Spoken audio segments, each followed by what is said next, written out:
All right, so this is a short lesson, just a little bit of application of kind of what we've been learning this chapter, but it doesn't necessarily have to apply to this chapter either.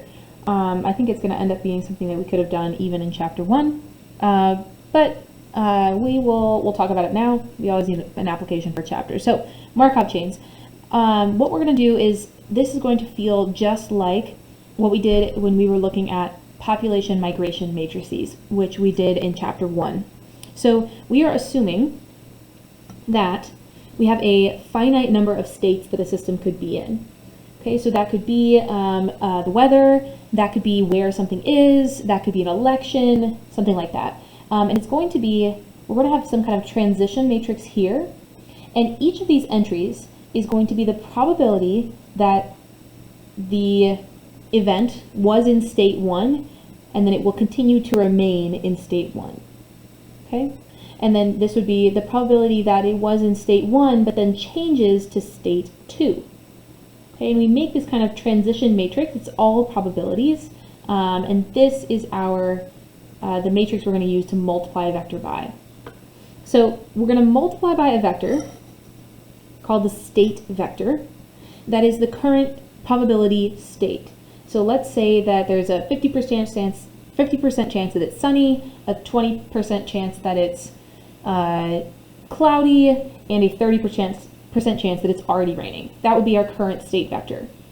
Based on that, okay, our follow-up state, we would have a matrix that said, okay, if it's already sunny, what's the probability that it will remain sunny? Okay, if it's already sunny, what's the probability that it would then become cloudy? If it's already sunny, what's the probability that it then immediately starts raining? You know, kind of a flash flood, something like that.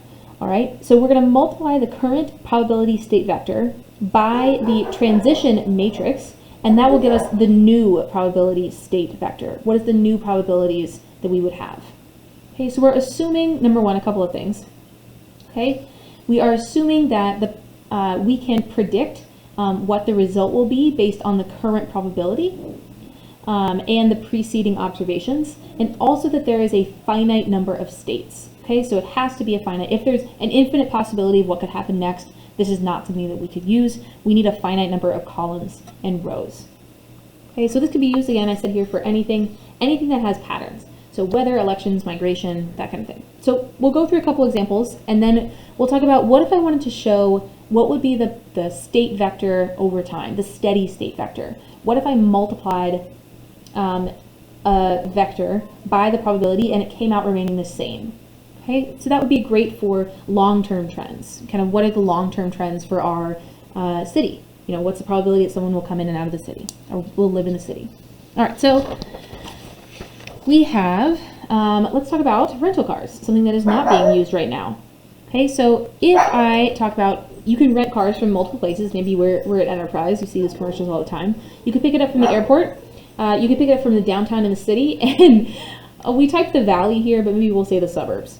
So if I, right now, okay, the top shows where they were picked up, and the right shows where they will be dropped off. Okay, so there's a 95% chance that someone who picked a car up from the airport will drop it off to the airport.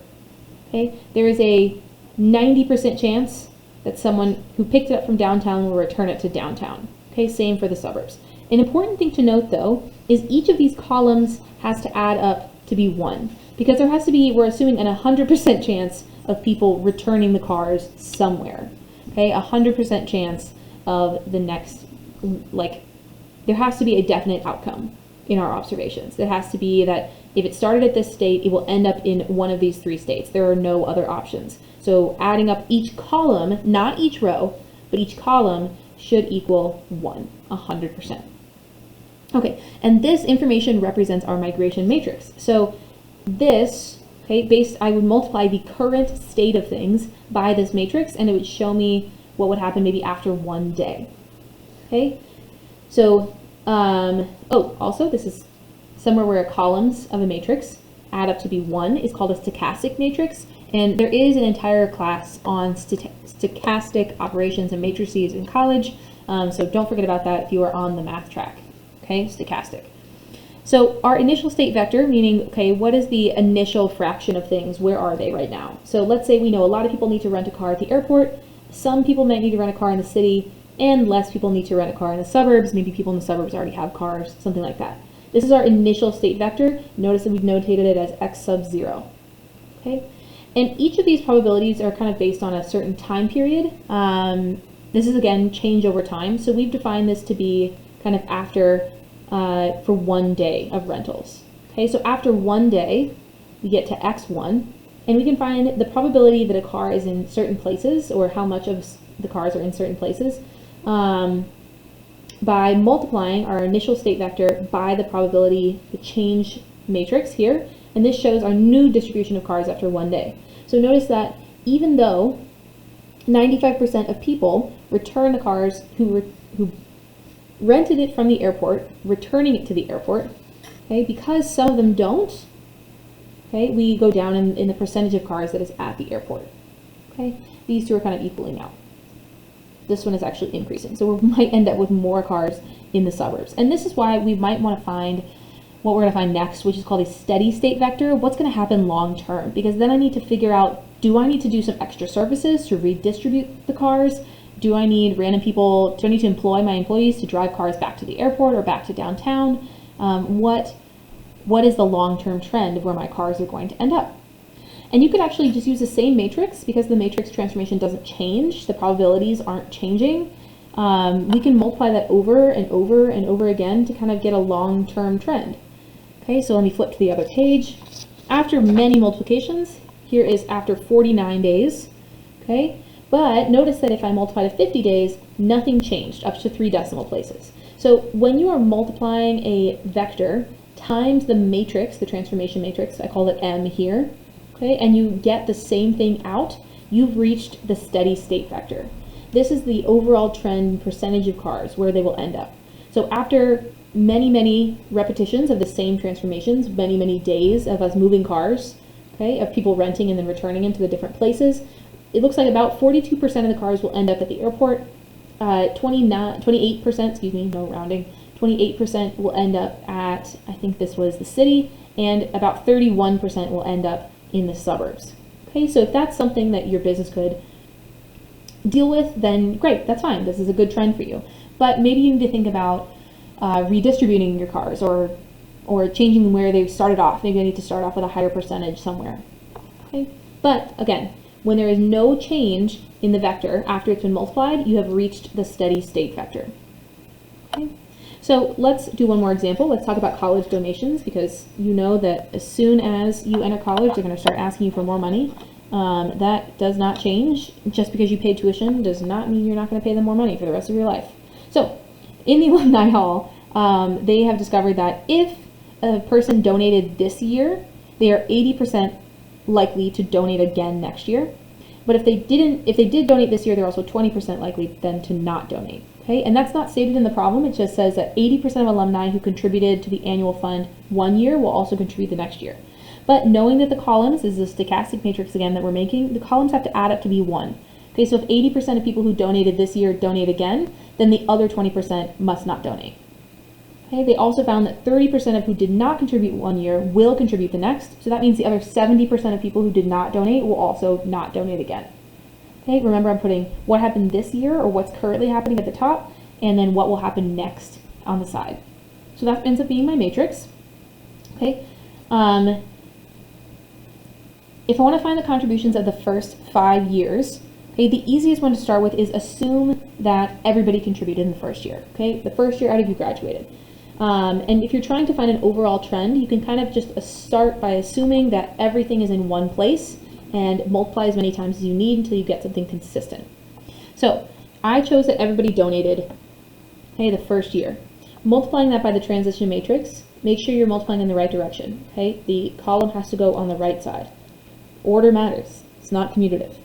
Okay, and again I get 80 and 20%. That's exactly what this column was.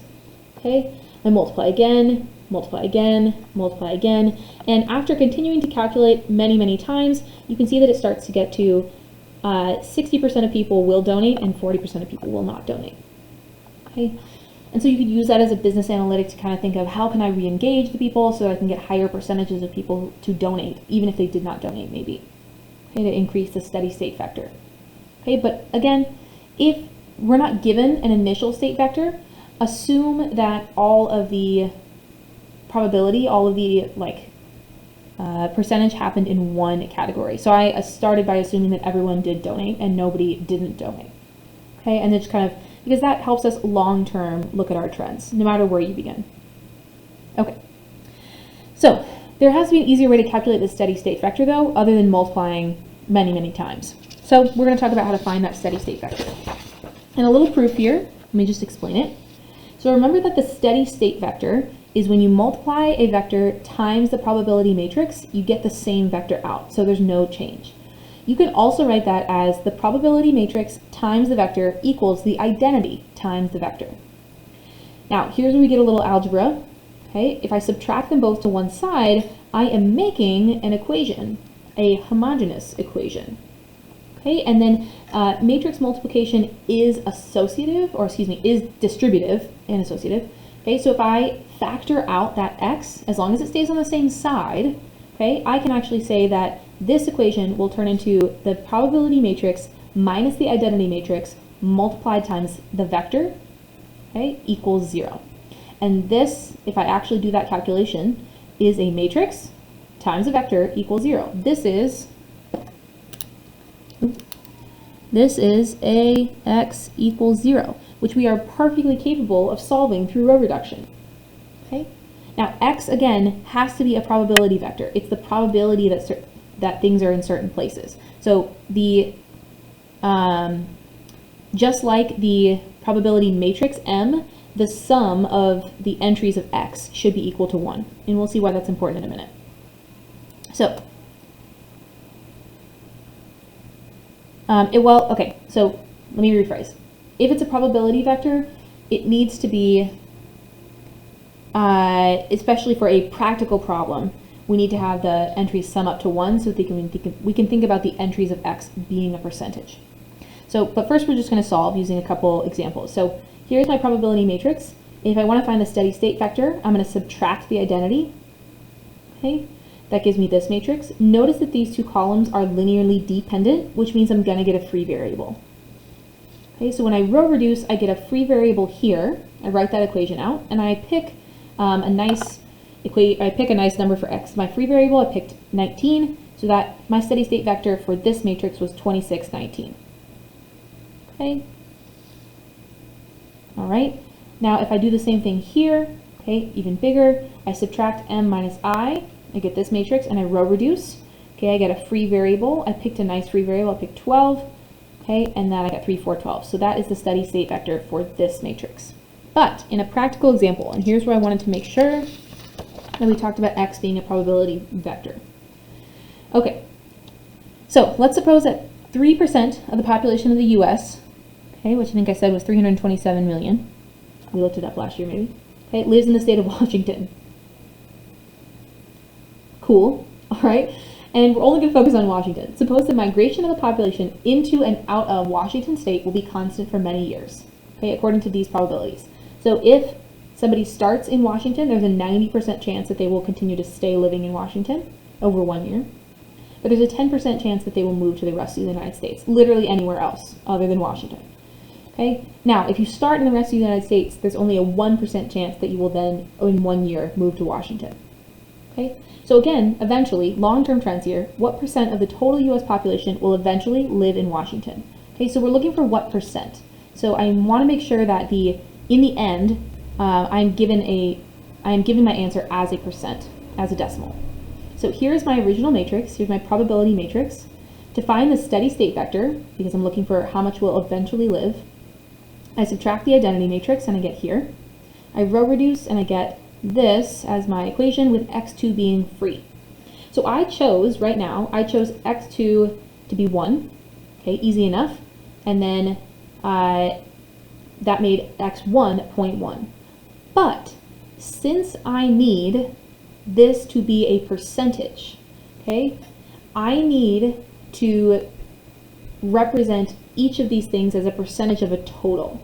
So what I'm going to do is I'm going to add these together and divide each entry by their sum. So I am dividing each entry by the sum of the entries. So I'm dividing each entry by 1.1.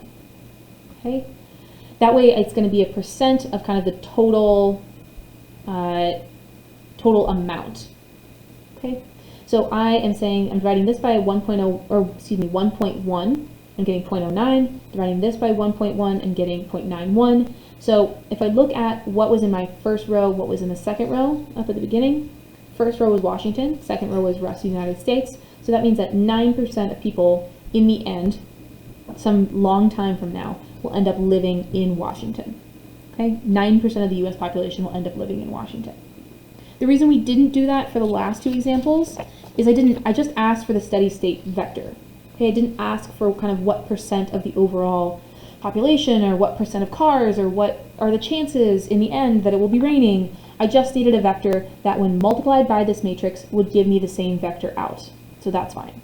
Okay, that's the difference between doing a theoretical problem and an application problem. Here, I asked you for what percent of the total US population, so I needed to make sure that my vector represented percentages. So once I had gotten the steady state vector, I divided each entry by the sum of the total entries.